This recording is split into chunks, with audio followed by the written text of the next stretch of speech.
All right, Shell, thank you very much. In case you missed the buzz a few minutes ago, Aggie coach Mike Sherman is in the house this morning, and he is back from a faraway land from visiting some very cool people over there. First of all, we appreciate the time this morning, Coach. Oh, I'm enjoying it. Thank you. Thanks for being here. I have to know, with so many people right now not wanting to go to Iraq and avoiding that part of the world, what on earth compelled you to go? Well, I think at the turn of the year, I just came to realization, some people have midlife crisis. I kind of had a midlife awakening where, I realized, I have my wife is a great woman and very fortunate to be married to her in the profession that I'm in, and my 5 kids are here in College Station. And I work at a great university and enjoy what I do. I've been coaching for 30 years, and I just wanted to have an opportunity to thank the people that secure the freedoms that we have in order for us to be able to do what we do, for you guys to report the news and for me to coach. And if it wasn't for people who are selfless and able to go abroad and protect our freedoms and try to create freedoms for other people, we wouldn't have that opportunity. So it's just one of those awakening moments, and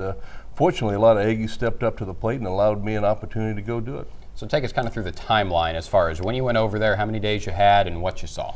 Well, initially I was supposed to go over for muster, obviously a very time-honored tradition at A&M, and to be over there for that would have been special, but my flight was canceled because of the volcano ash that occurred. And so we're able to reschedule, and only Aggies in the Aggie Network, we dot the I's and cross the T's, from the Pentagon to Iraq, generals to ambassadors, to be able to get this thing done. And so we were able to get it rescheduled 2 weeks later. And I left on Sunday. We go Sunday and then returned on Sunday. So it was a 7-day event, in flight quite a bit at the time, obviously, but it was a very special time for me, and it allowed me an opportunity to meet a lot of great people. And what was it like to meet with some of the Aggies over there?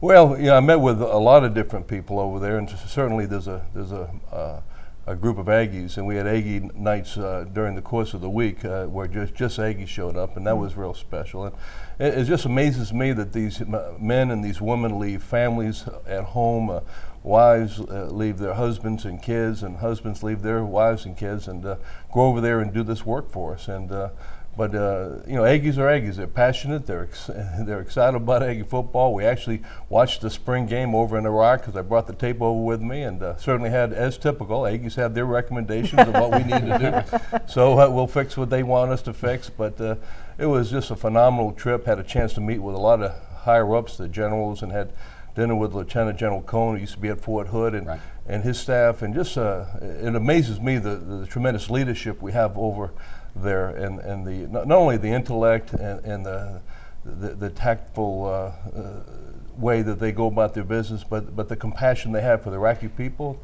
the compassion they have for their soldiers under them. So I would say our leadership is what I came away with over there that is an all-time high. What kind of questions were they asking you? Obviously you asked some questions about what they were doing, but what did they ask you? Well, we talked a lot about teamwork, and talked about discipline and things that make a good team, because obviously an Aggie football team, even though we're far removed from the dangers of battle, teamwork is very much what they're doing over there. And after coming back, I would say they have a winning team over in Iraq, taking care of business. And this is a very difficult time because they're going through the recount of the elections in Baghdad, and in the next 2 weeks they'll figure out who's going to be in charge, and then the transfer of power is very imminent, and then the withdrawal of our troops by September 1st seems to be on the docket to be a real date. So we're anxious to get our folks back, obviously.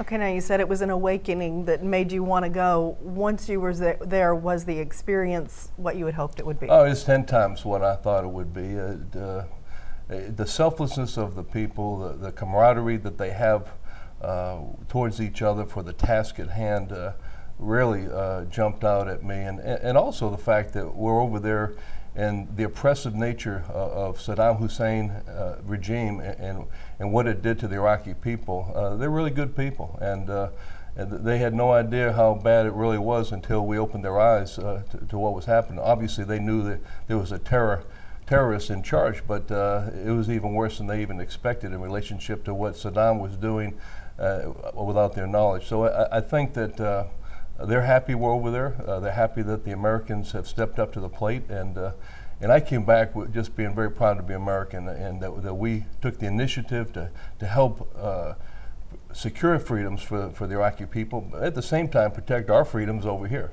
Well, Coach, we really can't thank you enough for coming in this morning to talk about it. I know it's a life changer for anyone who does, in fact, go over there, whether they're serving or meeting those who serve, and I know they appreciate you coming over there. So thank you for coming here. Thanks for having me. Absolutely. Thank you so much for being here. It is 6:39. We're going to take a break right now. We will be back with more news. Stay with us.